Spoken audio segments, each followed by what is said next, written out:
Huge part of having a child learn at their potential is making sure that we're systematically and effectively eliminating all of those behaviors that actually cause them to not be good learners. So, protests, tantrums, aggression, not listening to you, not doing what you ask them to do, refusing to do the work that you're having them do are all behaviors that stop your child from being able to learn effectively. And so, in order for us to actually tap into your child's potential, you have to get really good about knowing how to address and eliminate all of these interfering behaviors.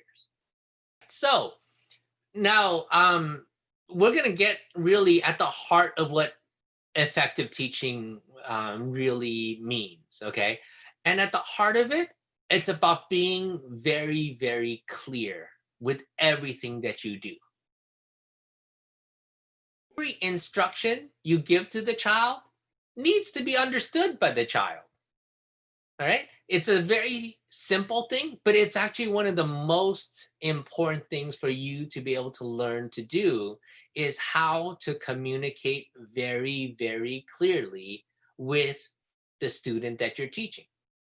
When you're talking to the child, when you don't want what you want to avoid talking in a way that's going to be hard for the child to understand. That means slurring your words, not articulating, and being just generally hard to understand because at the end of the day, a lot of times if they don't understand what you're asking them to do, they cannot do it. The volume of your voice is loud enough so that if they're all the way across the room, they can clearly hear you. What you want to avoid is giving them instructions that they don't actually hear.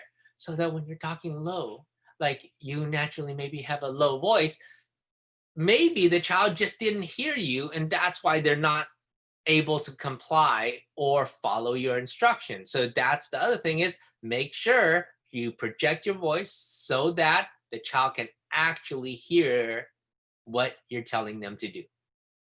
Have very, very clear expectations, okay? So when you're teaching a child to do something, you have to know in your own head exactly what you want the child to do. Because if you don't know what you want the child to do, your child's not going to know, right? So that it's vitally important for you to have a very clear picture in your own mind of what you want this child to be able to show you so that then the child is clear about what it is that's going to satisfy you. Being a good teacher is really about guiding the student to what you want them to learn. But if you don't know where you're headed and you don't know exactly when you're going to get there or how you're going to get there, the student is not going to know. The child's not going to know. And then you'll just be looking at each other. Was that right? I don't know. Okay. So make sure you yourself know exactly what you want your child to do before you even go about teaching something. If you yourself are clear about what you want the child to do, you have to be good at letting the child know exactly what is expected of them.